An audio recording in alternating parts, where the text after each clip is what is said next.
Ganyan. Pero definitely, right now, ang akbayan is a little bit higher in the survey. Yeah, No? parang halos sure na si Chel. But again, Yes.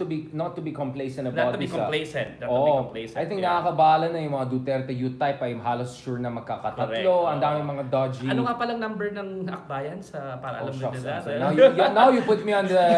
Sorry. I'm so sorry about that now. I feel embarrassed. Yeah. But my point is, bro, you need around 1.5 million votes to... I mean, it's very hard to predict talaga kasi it's mathematically because of the yung threshold and proportional voting. But I think usually around 1 to 1.5 million votes can assure you at least may dalawa kang nominee na makapasok. So I think ang daming Team Liwanag dyan. Correct. I mean, Team Liwanag na bumoto kay Risa, almost 16 million. Imagine mo kung 15, 16 million yung one-third of the population or Team Liwanag, di ba? Baka dumami na yan ngayon. You just need 10% of that to get 2-3 nominees of one of them. Correct. So 20% of that should show up. Pero I think right now, di ba, para maka 2 seats ka is around 1.5. 1.5. To play safe. Pagka maka 3 seats ka around 2. Yes. Right? To something million. So, kaya natin maupo actually ng tig 3 seats sa kanila. Naku, pag 3 seats yan, yes. I mean, that's gonna be an earth-shaking change in the House of Representatives. So we have to be strategic. We have to choose between these two parties talaga, akbayan. We have to choose both in a strategic way. Not between. In a strategic both. way. In a strategic way. Actually, there's one also quite progressive rin. Kasi ay yung mga kaalyado rin, yung Magdalo. Yes. Right? Pero sa akin, of course. Parking, sorry about that. So there are 3. So imagine if you have 15, 16 million Team Liwanag supporters, more or less, na sure ka na their heart was in the right place despite all the disinformation and unity blah blah blah in 2022. Imagine if only 25-30% of that shows up strategically for even just a third shows up strategically for this 3-party list na magaling. May chance ka na to have the... Tsaka alam mo kahit... Gary Alejano running again. Gary Alejano sa first nominee. Alam mo kahit na magkakaiba sila sometimes ng stand sa mga different issues, ultimately, pagka nagkagipitan, magkakakampi mga yan eh. Sa ibang mga issues, there's no such thing as a perfect in sync, di ba, ng mga principles. Magkakaiba rin naman yan eh, di ba? Iba yung akbayan, iba yung Liberal Party, iba sila sa political spectrum, lalong-lalo ng iba yung Magdalo. But they rode the same lake. But when push comes to shove, when it comes to national interest, the Philippines doing what is right, magkakakampiyan. Especially Sara impeachment, right? Because let's talk about it. So, almost certain that the trial will push forward after these elections and magkakaroon ng prosecution team. Correct. I mean, you have Luistro and some of the other lawyers, but you would want the Chel Joknos, the Leila de Limas, these top-level lawyers to be there, right? Top-level lawyers, senior statesperson, and merong pedigree and respect, not only domestically, but internationally. In fact, when Leila de Lima goes anywhere, whatever university it may be, welcome, whatever office it may be recognized, because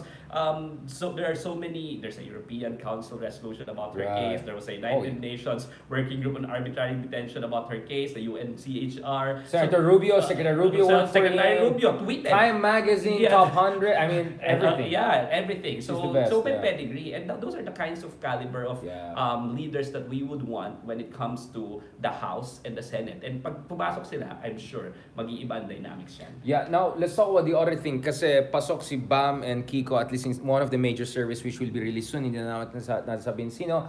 Aimee went down, but Bongo is still very strong. Bato is kind of in the mix.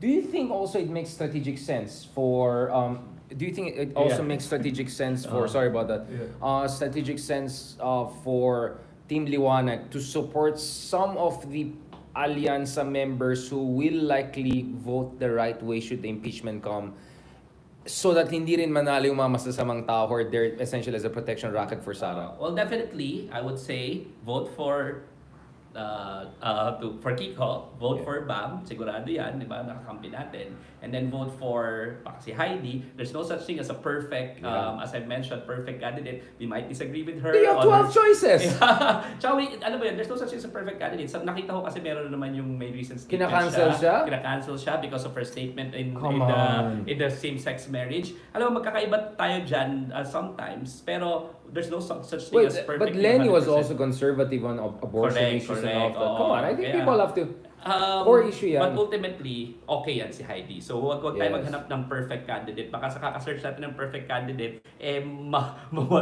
maboto yung mga least perfect candidates. Di ba? The opposite, So, yeah. So I think ang dami rin naman mga sila Sonny Matula, yung mga ibang progressives. And then take a look at rin yung winnability ng iba. Di ba? So I think baka better nga na check natin kung kanino tayo pwede bumoto na for the purpose of strategic alliance as of the moment. Yeah. Right? But definitely, Bam Aquino for me, Kiko Pangilinan for me, Heidi Mendoza for me, even sila Sonny Matula for me, and then the others, take a look at it. But don't vote doon sa mga tataas na sa survey na kitang-kita naman na jukebox. Kailangan mong bigyan para gumalaw or kailangan political incentive nila dapat or yung political interest nila ang move forward. I think delikado yun. I mean, Willie Revillame is not as strong in some of the surveys I've seen right now. So, and I doubt he'll vote against Sara. So, you would want to support maybe some Alianza members who are around 6 to 10 and could beat Willie Revilla and make sure he's not there while your support. I mean, it's gonna be hard mathematically, I understand that, right? But Manny Pacquiao, maybe there should be some openness to vote for him. Definitely Lacson. Wala tayo. Inis tayo nung time na nag-press con siya. But, in theory, there are a couple of them na hindi top 5. Medyo alanganin, but definitely they'll vote the right way should the impeachment and other issues come, right? Sa akin, very important na ang main consideration mo is their stand on the impeachment, their stand on ICC, their stand on the previous administration. For me, kung Team China yan, no na kaagad yan. Kung team extrajudicial killing yan, no na kaagad yan. So take a look at their Tsaka history. team shutdown ABS-CBN franchise. Yan. Tanggal yan. Sorry Marcoleta. But and actually pati si Pepore medyo habol. Last point I want to talk about this. Harry Roque was implicated by Pebbles. My goodness, kung sino mga naging blockers. Involved daw siya doon sa Polvoron video ni Marcos na it was once again a kind of a reminder na gaano ka neng-neng at mulmulaeng ang yung mga kalaban natin. Like parang, it's like a 30-year-old version of Marcos. Wala naman cellphone nung time na yan and all of that, right? But what I want to ask, wait, shucks, nga pala, tama, camera. But what I want to ask is, if it's true na he is involved in spreading a misinformation, targeting the head of state with some clear national security implication, can that be considered as seditious or at the very least in a generic sense destabilizing? Well, what in criminal law, you have to take a look at the motivation of the person, di ba? Lagi mo check dapat yan. What is the motivation? Ay, sure na tayo sa motivation ni Harry. And what is the reason why you're gonna invent or fabricate certain things like that, no? It's gonna be because sorry.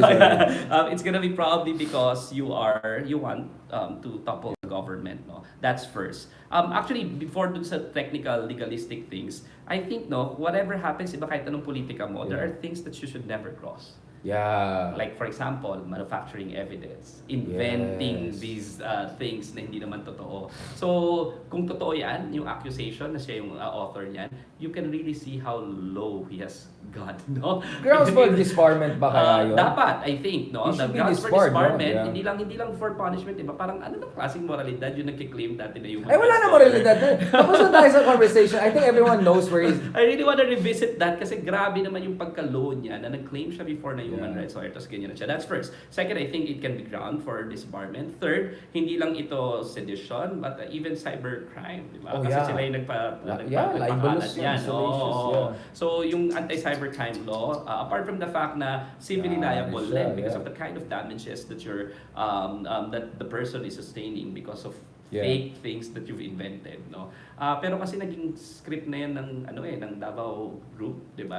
Ng previous administration. Pag may problema sila sa iyo, ang gagawin nila, papainan ka ng kapikihan, 'di ba? Parang sabi nila may sex video daw sila, wala naman, 'di ba? So grabe yung mga paninira na gagawin nila. They will not stop. And which leads me nicely to ano kasi yung demokrasya ng pinag-iisipan mo lagi is instead of the quality of the discourse is paano mo patatahimikin yan? Persona non grata! Persona non grata. Sino ba shoutout tayo dyan sa mga persona trapos na walang magawa sa buhay, board na board, 1 month after news cycle, pinipilit pa rin na persona non grata tayo, parang as if naman, hello. But No, what is personal grata? What the hell is that? What is the legal doctrine? Is that Well, diba, you're not welcome, but it's not legal usually, binding. diba, ang ano yan eh, it's like, hindi nga an ordinance, diba? It's a It's not an proclamation, ordinance, right? yeah. So it's not a law. It's a charot, So, yeah. so it's just a mere declaration. Supposedly, you're not welcome. Pero even the mere declaration, Yeah, it's to me, hostile. It's a it's hostile act. hostile. And I think, I appeal to them, to everyone who's,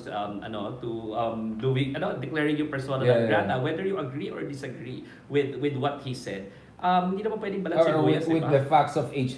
Let me make sure. Na-Google trend ko yan. HDI was one of the most researched things and most of them were from Mindanao. So, Mindanao, I'm not oo. even sure many people understood what was the Human Then, Development tsaka Index. bakit tayo balat si sibuyas at that particular point in time, di ba? Parang whether we disagree or agree, sometimes you wouldn't agree with what I will say. But it doesn't mean that you will weaponize, whatever legal mechanisms Declaration, and yeah, declarations that we have. stigmatize. Oo. Yeah, it's stigmatization. It's stigmatization, yeah. di ba? Sometimes you have to be a little bit more tolerant on what people say. Even yung sa sexual, sa mga sexual innuendos, mga Yeah. tumatakbo. Sa akin, let's punish them through the voting mechanism. But I don't think it's wag the lang COMELEC COMELEC. who should censor them. Oo, si Mr. Right? Single Mom, si ano. Yeah. So sa akin, when it comes to free speech, it shouldn't be the state, it shouldn't be city councils Yeah. who should be slapping people with Yeah. persona non grata, with whatever kind of punishment. pathetic, But yeah. definitely, we should vote against these people, right? Or Yeah. take that into consideration. Pero wag tayo balat sibuyas. Vote with your feet and your ballot. But legally, can you challenge the persona non grata I thing? think so. So, dapat nga winawarningan din yung mga local government units na yan, no? Na dapat siguro pag-isipan nila mabuti kung constitutional yan. Kasi pwede, Richard is It's a very way of capable. stigmatization. I'm a media personality. I'm a news person. So what? You're gonna try to shut down and stigmatize me? Yeah. I think you should legally challenge it one Yeah. of these days. So, abangan. We might have a new chapter of challenging some of these people. But medyo busy ako unlike them eh. Kasi ako nagsiservisyo ako unlike them na medyo maraming oras. But thank you so much, very much, attorney, for that fantastic interview. Soon, hopefully, we're gonna launch our own podcast from a new studio, new place. Yeah. Can you give a kind of a foreplay? Sorry. Can you give me a parang kind of a teaser of the movement, foundation, whatever we're trying to launch? A lot of people are academics, no? Yeah. Younger generations would want change in this country. So we're exploring it together with Richard, no? Yeah. We're launching something that will promote Non-profit, discourse. non-profit. It's a non-profit, Yeah. promote discourse, promote healthy discourse, try to envision a collective parang dream for Yeah. our country, talking about justice, accountability, policy, and not personalities. So yun yung Yes. tinatry natin Yeah. create na movement. So we're in discussions right now, and hopefully, once we create, part of that would be our podcast, but there will be different Pwede na tayo programs and discussions mag-fan-meet doon, may there. office na.